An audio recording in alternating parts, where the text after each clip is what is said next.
안녕하십니까. 석천중학교 학부모 여러분 만나게 돼서 반갑습니다. 자기주도 학습에 대해서 강연할 김종호입니다. 제가 학업 역량이 확 올라가는 자기주도 학습법이라는 주제로 오늘 강연을 30분 동안 할 텐데요.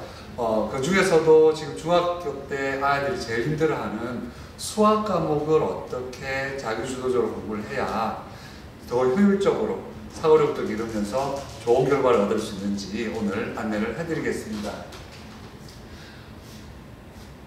제 이름은 김종호고요. 호는 광덕입니다. 경북 경산이 제 고향인데 중학교 때까지는 경산에서 다니다가 이제 고등학교는 포항으로 가게 됐습니다. 이제 서울에서 대학교와 대학원을 다 마쳤고요. 2012년에 처음으로 이제 자기주도 학습으로 신한국인 교육대상을 수상했습니다. 2018년에 대한민국 미래비전 대상을 수상하고 작년에는 올해를 빛낸 인물대상을 수상했습니다. 현재 서울대학교 총동창회 종신이사로 위촉이 되어 있고 영남일보에 교육 칼럼을 쓰고 있습니다. 교육부, 경북교육청, 대구교육청 등등 활동을 하고 있습니다. 제 고등학교 때 입학 석차입니다. 제 고등학교 때 252명 중에 244등으로 입학을 해서 불과 이제 2개월 후에 제가 경북도에서 도학력평가에서 제가 3위를 하고요. 첫 중간고사부터 좋은 결과를 얻기 시작해서 2학기 때는 제철 장학생으로 신청이 됐는데요. 이게 다 이제 자기 주도적으로 공부를 한 덕분입니다. 저는 이제 학원이나 인강, 가외 이런 부분들을, 그때 인강이 없었죠. EBS 이런 부분들 한 번도 해본 적이 없는데 이 자기주도 학습에 대해서 학습법에 대한 걸 생각을 하시기 전에 부모님께서 먼저 생각하셔야 될 게 뭐냐 하면 우리 아이가 자기 주도성이 있는지에 대한 생각을 먼저 하셔야 됩니다. 그래서 자기 주도 학습은 학습에 비중을 두시는 게 아니라 자기 주도성에 비중을 두셔야 됩니다. 자기 주도성이 없는 아이에게 자기 주도적 학습법이라는 것은 쓸모가 없습니다. 부모님들께서 자기 주도성에 대한 부분에 대해서 생각을 하셔야 됩니다. 그리고 학습에 대한 부분을 생각을 하실 때는요, 학습은 배울 학에 포커스를 두시는 게 아니라 익힐 습에다가 포커스를 두셔야 됩니다. 배울 학에다가 포커스를 두시게 되면 우리 아이가 어떤 선생님을 찾아갔느냐, 그 선생님한테 무엇을 어떻게 배웠느냐가 주요한 문제가 되면서 선생님 위주의 학습이 공부가 될 가능성이 많죠. 그런데 익힐 습에다가 포커스를 맞추시게 되면 그 부분들은 학생이 공부를 하게 되죠. 공부의 주체가 학생이 되면서 자기주도 학습, 공부는 내가 한다가 되기 시작합니다. 그래서 우리 자기주도 학습의 학습 목표는 우리가 익힐 습에다가 포커스를 둬서 배운 내용을 내 걸로 익히겠다에 포커스를 맞춰야 합니다. 그래서 자기주도 학습의 학습 목표는 우리 아이들한테 얼마나 많이 배웠느냐가 아니라 배운 것을 얼마만큼 내 걸로 만들어서 내 실력을 향상시켰느냐에 핵심을 둬야 되죠. 그래서 익히자에 포커스를 줘야 됩니다. 익힐 습에다가 포커스를 둬야만 우리가 강사 의존형 수업 공부가 아닌 자기 주도형 공부로 바뀌기 시작합니다. 우리 아이들한테 부모님들께서 좋은 선생님 많이 키우고 이거보다 항상 배운 내용을 익히게 하자. 그러면 제가 고등학교 때 썼던 학습 전략 4가지를 소개를 해드릴 텐데 요거 한번 참고해 보시면은 저렇게 공부하면 단시간에 좋은 결과를 얻을 수가 있겠구나 하는 게 아마 공감이 가실 겁니다. 오늘 걸 들으시면서 부모님께서 집에서 자녀에게 도와주셔야 할 부분, 또 자녀가 또 이렇게 공부하도록 코칭해 주셔야 될 부분들을 하나하나 메모를 해 두셨다가 사용하시면 아주 효과적일 겁니다. 제가 고등학교 때 제가 짰던 학습 전략 중에 첫 번째가요, 다른 친구들은 잘 가르치는 선생님, 학원 선생님, 가외 선생님 이거 찾아다니고 할 때에 저는 시험 출제위원에게 직접 들으면 제일 좋은 결과를 얻을 수 있지 않겠나. 그래서 저는 시험 출제위원 직강을 열심히 들으려고 애를 썼고요. 두 번째는 그 수업 들으면서 빠짐없이 필기해놨고, 세 번째는 이해되면 반드시 내 걸로 복습해서 익히고, 나중에 알게 된 거지만 제목과 낱말을 예습을 하고 들어가면 훨씬 더 학습 효율이 높아졌습니다. 그래서 우리가 아이들 공부할 때 수업을 중심으로 해서 복습하고 뭐 예습하고 이런 부분들에 대해서는 특별할 게 없다고 생각되는데, 그 중에 그분들께서 많이 궁금해하시는 거, 아니 시험 출제위원이 직접 강의를 하면 되나? 시험 출제위원이 직접 강의를 해도 시험 출제위원 있죠. 시험 출제 누가 하십니까? 시험 출제 맞습니다. 학교 선생님이 하시잖아요. 그러니까 시험 출제위원 직감은요, 학교 수업입니다.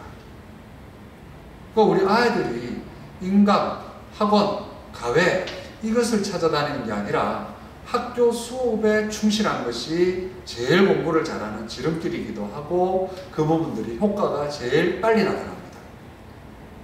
그래서 우리 아이들이 학교 수업에 충실할 수 있도록 부모님께서 자꾸 아이가 수업을 어떻게 들었는지 이렇게 전략을 만들어서 이 수업을 듣고 나면 이해된 부분들을 댓글로 익히도록 유도해 주시고 그렇게 도와주시면 우리 아이가 조금씩 이제 자기 주도적 공부법으로 서서히 바뀌게 됩니다. 수학을 자기 주도적으로 공부하는 방법도 당연히 익히는 거, 복습 익히고 내용 다시 문제 풀고 또 채점하고 확인하고 질문하고 입법 노트 작성하고 또 복습하고 이 일련의 과정을 보면 뭐 특별할 것이 별로 없어 보입니다. 근데 제가 지금부터요 이 방법들을 어떻게 이 시스템 안에서 어떻게 사용을 해야 훨씬 더 효율적으로 공부할 수 있는지 안내를 해드리겠습니다. 제일 첫 번째, 여기 아이들이 복습을 할 때요 10개를 배운 후에 갑과 을이 복습하는 스타일, 공부하는 스타일이 좀 달라요.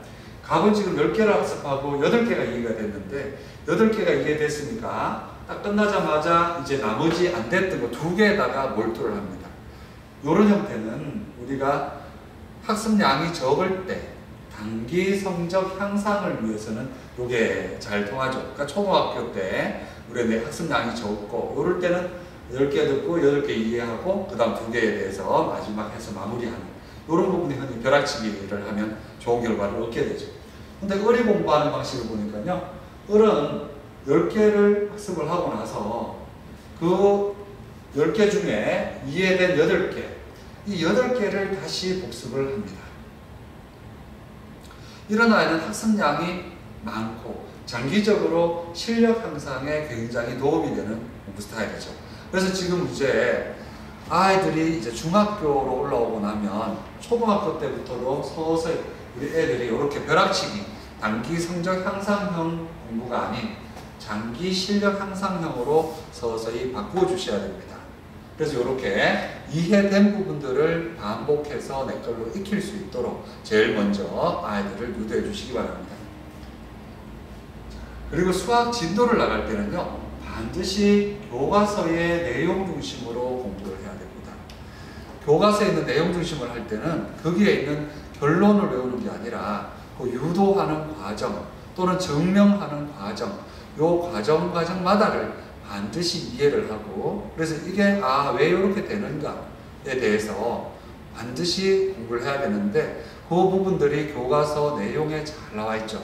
그래서 교과서 내용 중심으로 반드시 진도를 나가게 하고요. 문제를 풀 때도 교과서에 있는 문제부터 먼저 다루세요. 교과서에 있는 문제들을 다루게 되면 반복은 덜 되게 되어 있을지 몰라도 똑같은 문제 유형들이 여러 번 문제집처럼 나와 있지 않을지 몰라도 그 안에 생각하는 방법이라든지 연습해야 되는 형태들이 교과서에 딱 응축이 되어 있습니다. 그래서 가장 효율적으로 수학을 공부할 수 있는 비결은요 수학을 교과서 중심으로 해서 교과서에 있는 내용을 꼭 익히고 교과서에 있는 문제를 내 걸로 다 풀 수 있게 되고 나면 그 다음번에 문제집은 사고 확장용으로만 사용을 해야 합니다. 근데 지금은 교과서 중심의 공부를 하는 것이 아니라 문제집 중심의 공부를 하다 보니까 유형별 문제 풀이법을 열심히 외우게 되죠. 그렇게 연습을 하는 것은 우리 아이들이 좋은 학습 습관을 기르기도 어렵고 또 사고력은 더 기르기가 더 어렵습니다. 그래서 문제집 위주로 공부를 하지 마시고 교과서 내용 중심으로 공부를 하고 교과서에 있는 문제를 댓글로 다 만든 다음에 그 다음에 문제집은 사고 확장용으로만 이용하시기를 당부드립니다. 자, 그러고 나면 이제 이 내용을 익히고 문제를 풀 때는요, 이 문제 푸는 목적을 분명하게 해야 합니다. 지금 아이들한테 문제 푸는 목적이 맞추기 위해서 있는 것 같아요. 맞추기 위해서 문제를 푼다고 아이들이 생각을 하게 되면 문제에 대한 부분이 잘 안 됩니다. 애들이 맞추는 게 목적이 있다면, 문제를 풀어가지고 맞추는 게 목적이 있다면 어려운 문제를 안 풀려고 하겠죠. 어려운 문제 안 풀려고 합니다. 그래서 우리 아이는 조금만 문제가 어려워지면요, 안 풀려고 해요. 하는 아이들은 아마 문제 푸는 목적이 맞추는 데 있을 가능성이 많습니다. 근데 그렇게 되는 이유는요, 제일 많은 주요한 요인이, 그 원인이 부모님들께서나 또는 선생님들께서 아이들의 공부하는 걸 점검하신다면서 애가 진도가 얼마나 나갔는지, 즉 몇 페이지나 풀었는지 그걸 체크하시고, 또 문제 애가 막 풀어놨는데 이것도 왜 이렇게 많이 틀렸어? 하고 말씀을 하시면 그 부분을 선생님이나 부모님께서는 애들이 더 열심히 하고 자신이 할 수 있는 것들을 좀 더 문제에다가 꼼꼼하게 문제를 적용해서 풀기를 바라는 마음에서 그렇게 말씀을 하시고 계실지라도 아이 입장에서는 그 부분들이 좀 다르게 들릴 수가 있거든요. 아이 입장에서는 아니 어려운 문제집을 풀었더니 엄마가 너 1시간 동안 이거 한 페이지 풀었어? 이렇게 하고 또 풀었는데 틀린 것도 왜 이렇게 많아? 이렇게 아이한테 뭐라고 혼을 내신다고 하면 이 아이는 당연히 어려운 문제 안 풀고 쉬운 것만 해가지고 진도 페이지 많이 넘어가는 거, 거기다 동글뱅이 많이 치는 거, 그러니까 자신이 할 수 있는 것만, 쉬운 것만 계속 반복해서 하려고 하겠죠. 그래서 그렇게 아이들한테 인식이 되지 않도록 부모님들께서 문제 푸는 목적은 맞추는 데 있는 게 아니라 문제를 풀면서 잘 되지 않는 나의 부족한 부분을 찾는 데 있다는 것을 자녀분에게 분명히 인지를 시켜주셔야 됩니다. 문제 푸는 목적이 어디에 있다고요? 네, 문제 푸는 목적은 나의 부족한 부분을 찾아내는 데 있습니다. 그리고 나서 아이가 문제를 풀다가 문제가 자꾸 틀리면 당연히 속상하겠죠. 자기도 나름대로 열심히 했는데 문제가 틀리면 그때 부모님께서 뭐라고 말씀해 주셔야 되느냐 하면 아이한테 그래 여기 뭐 맞춤 문제들도 맞아서 기분이 좋겠지만 사실은 지금 누구가 문제 풀었을 때 잘 안 됐던 틀렸던 문제들이 요 문제가 우리 누구의 실력을 향상시키는데 더 도움이 되지 않겠니? 하면서 그 문제 틀린 것에 대해서 이 문제가 틀린 문제, 내가 잘 안 됐던 문제들이 나한테 도움이 되는 문제구나 라는 것을 자꾸 인식을 시켜주셔야 합니다.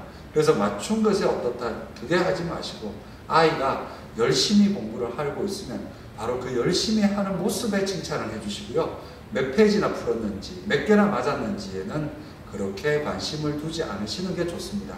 그리고는 아이한테 문제 푸는 목적은 나의 부족한 부분을 찾는 데 있다. 그리고 그 내 부족한 거 틀렸던 문제들, 요런 내가 잘 안 됐던 문제들이 내 실력을 향상시켜 줄 수 있는 고마운 문제들이다 라고 인식을 자꾸 시켜주시기 바랍니다.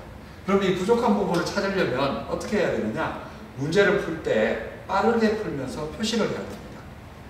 그래서 한 문제 1분 정도, 그러니까 예를 들어서 확인 문제가 한 7문제 있다. 그럼 그 7문제는 한 7분 정도 시간을 가지고 문제를 목표를 잡고요. 그 7분 내에 문제를 풀도록 그렇게 자꾸 연습을 시키시고요. 그러면서 표시는 이렇게 풀긴 했는데 확신이 없는 문제는 물음표를 하게 하고, 시간이 오래 걸린 문제는 V표, 못 푼 문제는 별표를 하게, 이렇게 표시를 하게 합니다. 그래서 우리 아이들이 문제집에 물음표, V표, 별표 이렇게 해서 표시를 해도록 해놓고요. 이 표시를 해놓은 문제들이 굉장히 나중에 내가 복습을 하고 부족한 부분을 찾아낼 때 아주 유용하게 사용이 됩니다. 그 다음에 하나 지금 부모님들께 당부드리고 싶은 게 연습장을 사용하는 방법인데, 이 연습장을 사용을 할 때에 그 문제를 풀 때마다 그 문제들을 전부 다 서술형 답안을 연습하고 주관식 연습을 한다고 이걸 서술형 답안 작성하듯이 연습을 시키시던데, 그렇게 연습을 시키시게 되면 두뇌 회전이 느려져서 좋지가 않습니다. 그래서 이 아이들이 연습장을 풀 때는 최대한 내가 필요한 것만 간략하게 쓰도록 그렇게 유도를 해주시는데, 그러면 서술형 답안 작성은 언제 하는지 그건 제가 뒤에 안내를 해드리겠습니다. 그래서 우리 아이들이 문제를 풀 때는 나의 부족한 부분을 찾는 데 목적이 있다. 내 부족한 문제를 찾으려면 빠르게 풀면서 표시를 해두라. 빠르게 풀다 보면 내가 실수하는 부분까지도 다 찾아낼 수가 있게 되겠죠. 그렇게 해서 빠르게 표시를 하면서 문제를 푼다.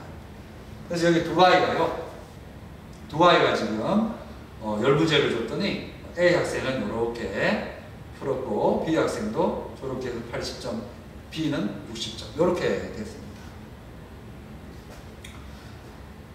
어느 학생이 발전 가능성이 높을까요? 왠지 느낌상 60점이 B 학생일 것 같은데 맞습니다. B 학생 맞습니다.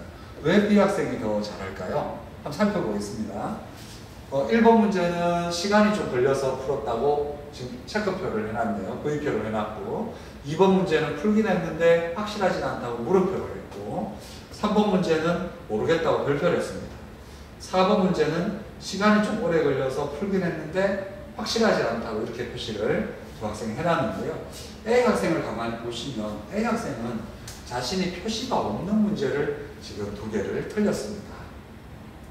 근데 B 학생은 지금 물음표 있는 문제가 뭐 맞을 수도 있고 뭐 틀릴 수도 있겠죠. 그렇지만 이 학생은 물음표나 별표가 없는 문제들은 물음표나 별표가 없는 문제들은 분명히 다 맞았습니다. 그죠? 그래서 B 학생은 내용에 대한 이해도 아주 정확하게 하고 있고, 자신이 그 내용을 문제에다 적용시키는 것도 아주 정확하다고 판단할 수가 있겠죠.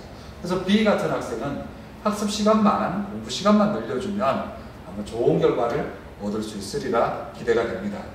그런데 A 학생은 이게 지금 계산을 실수한 건지, 문제를 잘못 읽은 건지, 또는 거기에 있는 내용을 정확하게 이해를 잘못하고 있는 건지, 그 내용을 문제에다 잘못 적용시키고 있는 건지, 뭐 이런 부분들을 전반적인 학습에 대한 것들을 다 점검을 해야 되고, 그 뒤에서 나타나는 원인들을 다시 교정을 해야 될 가능성이 많은데, 흔히 A 학생처럼 나타난 애들이 아까 전에 교과서 중심으로 공부를 안 하고 문제지를 양떼기를 했던 아이들은 대부분 다 A처럼 나타납니다. 근데 이 A 학생보다도 더 효율이 떨어지는 아이가 있는데요. 그 아이는 뭐냐면 여기에 만약에 표시가 없다고 한번 생각해보세요. 표시가 없어요. 표시가 없이 그냥 맞았다 틀렸다가만 있다고 한번 생각해 보십시오. 이 아이가 문제를 풀었을 때에 자신의 부족한 부분들을 잘 찾아낼 수 있었겠습니까? 그렇지가 않죠. 그래서 이 문제에 표시가 없으면, 문제가 표시가 없으면 아이가 잘 안 되는 부분을 찾으려고 하면 문제집을 1권, 2권, 3권 양떼기를 할 수밖에 없습니다.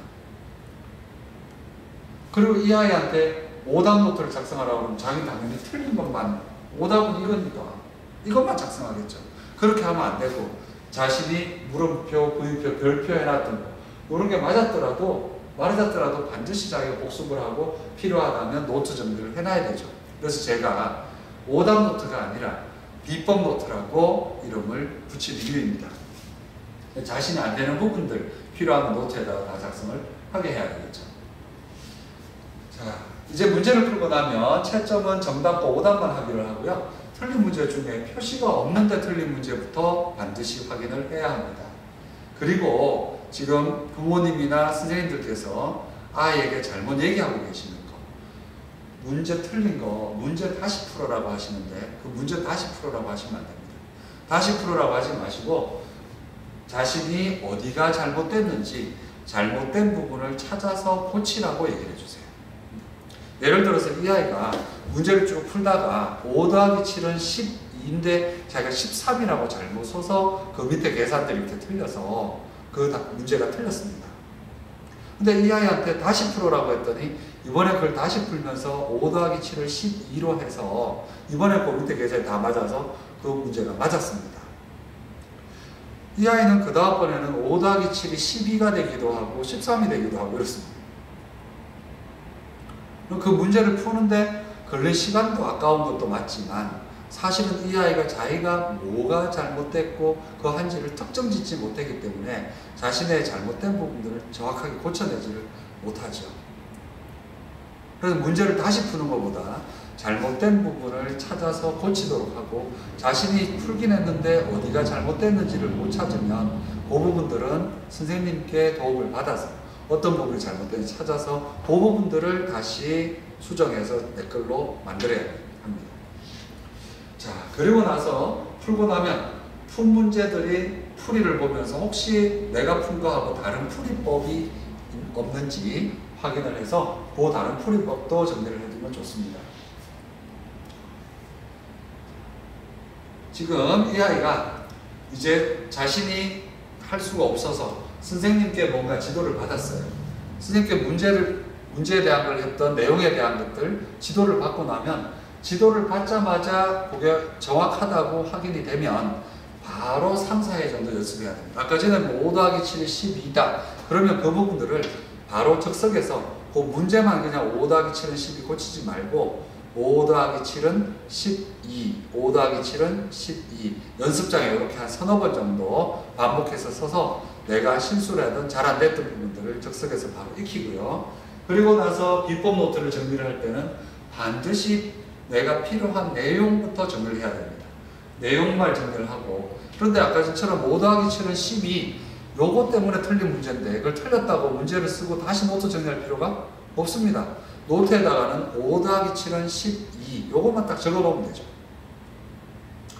그런데 이제 이걸 노트에 정리할 필요가 있다라고 느껴지는 문제는 그 문제만 쓰고 요때 요 문제에 대한 풀이는 서술형 답안 작성하듯이 구체적으로 작성을 합니다.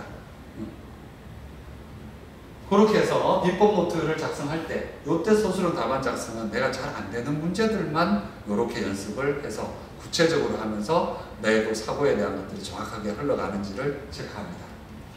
그리고 틀린 이유, 요것도 지금 틀린 이유를 쓰라고 했더니 아까 전처럼 하면 계산 실수 또는 문제가 이해가 안 돼서 이렇게 쓰고 있던데 그걸 그렇게 쓰는 것보다 구체적으로 작성하는 게 훨씬 좋습니다. 아까 전처럼 계산 실수 이렇게 쓰기보단 5 더하기 7은 12 요것만 딱 적어 놓으면 되죠. 지금 이 학생이 문제가 이해가 안 돼서 이래 쓰는 게 아니고 문제 중에 나오는 평면이 공간을 나눈다는 말이 이해가 안 됐으면 트리 노트에다가 비법 노트에다가 자신이 평면이 공간을 나눈다는 데 대한 설명을 적어 놓으면 되죠. 근데 만일에 평면이 공간을 나눈다는 말을 이해하고 났더니 그 문제를 자신이 다 풀 수 있었어요. 그럼 그게 틀렸다고 해서 그 문제를 다시 또 쓸 필요가 없죠. 이 학생은 노트에다가 비법 노트에다가 평면이 공간을 나눈다에 대한 부분들만 정리를 해두고 복습을 하면 되겠습니다. 이렇게 정리를 해놓으면 이 틀린 이유만 보고도 자신이 복습이 가능해져서 복습에 대한 효율을 굉장히 높일 수가 있습니다. 이 작성한 비법 노트는요 반드시 잊어버리기 전에 처음부터 내용을 복습을 하고 문제들을 다시 푸는데 문제를 풀 때는 앞에서 말씀드렸던 문제 푸는 요령에 준해서 빠르게 풀면서 표시를 해놓습니다. 그래서 비법 노트도 이렇게 보면 거기에 자신이 안 되는 부분들을 물음표, V표, 별표 이 표시들을 계속 해놓고 복습을 하다 보면 내가 또 비법 노트 중에서도 내가 또 잘 안 되는 부분들을 또 찾아낼 수 있습니다. 그걸 복습할 때마다 표시를 하다 보면 별이 1개 있는 것도 있고 2개 있는 것도 있고 하면서 자신이 잘 안 되는 것들이 어떤 건지가 비법 노트를 딱 보면 바로 보여서 내 시간에 따라서 복습에 대한 효율성을 굉장히 높일 수가 있습니다. 비법 노트 예시인데요. 여기에 날짜, 이름, 책 제목, 페이지를 쓰고 대제목 쓰고 오늘 공부한 중제목 쓰고 그리고 나서 여기에 문제를 적고 자신이 이렇게 구체적으로 서술형 답안 작성을 꼼꼼하게 쓰고요. 요 밑에 이렇게 답을 적었습니다. 그리고 여기 틀린 이유도 이 학생이 140g인데 120g으로 부분을 잘못 계산했다 하고 틀린 이유를 딱 적어놨습니다. 이런 식으로 해서 비법 노트를 작성을 합니다. 자, 그러고 나면요. 이 문제를 풀고 내용을 공부하고 문제를 풀고 할 때 반드시 단계 학습을 해야 합니다. 그러니까 우리 아이들이 내용을 다 익히고 난 다음에 문제를 풀어야 됩니다. 내용을 안 익히고 문제를 풀 수 있겠습니까? 근데 어떤 아이들이 우리 애는 노력한 것에 비추어서 별로 결과가 잘 안 좋은 것 같습니다. 그리고 시간이 지날수록 아이가 자꾸 수학에 대해서 흥미가 자꾸 떨어지고 힘들어하고요. 그런 현상이 생깁니다. 하면 이 단계 학습에 대한 부분들을 반드시 지켜보셔야 됩니다. 아이들이요, 내용을 안 익히고 문제를 푸는 경우가 예상외로 굉장히 많습니다. 특히 이제 초등학교 때부터 우리 사고율 의존형으로 공부했던 애들은 내용을 익히기 전에 문제를 계속 풀었잖아요. 이런 아이들은 내용을 안 익히고 그냥 문제를 풀려고 합니다. 근데 만일에 내용이 없이 배우지도 않은 문제들을 딱 주고 애들한테 자 여기 10문제 하고 풀어봐 하면 아이들이 어떨까요? 당연히 그 문제 풀면서 풀기도 어렵지만은 그걸 풀면서 하기가 싫겠죠. 당연히 그건 거의 뭐 고문 수준입니다. 고문. 그런 자기 학대를 자꾸 하고 있는 거죠. 그래서 내용에 대한 부분들이 아이들이 이해가 됐다고 문제를 푸는 게 아니라 내용이 완전히 내 걸로 다 익혀진 다음에 문제를 풀도록 옆에서 부모님께서 꼭 코칭을 해주시고 그 코칭의 핵심 워딩은 내용을 안 익히고 문제를 풀 수 있겠나. 그럼 내용을 한 7, 80%만 익히고 문제를 풀면 한 20, 30%는 자기 학대를 하고 있습니다.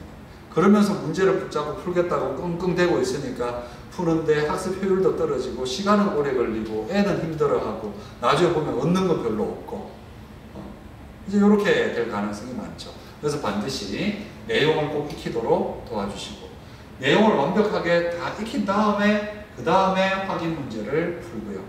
그럼 또 이 확인 문제도 아까 전처럼 빠르게 풀면서 표시를 하고 확인 문제를 완벽하게 내 걸로 다 만든 다음에 그 다음에 심화 문제를 다루고 이렇게 하면 이렇게 단계 학습을 하면서 완전 학습이 되도록 단계마다 완전히 익히고 넘어가도록 이렇게 지도해 주시면 이 내용책을 익혔던 게 확인 문제를 풀면서 또 배웠던 내용에 대한 복습 효과가 또 생기고 또 이 확인 문제를 퍼펙트하게 다 익히고 그 다음에 심화 문제를 풀게 되면 또 앞에서 했던 부분들이 또 복습 효과가 생기고 그렇게 되면서 학습 효율이 굉장히 높아지게 됩니다.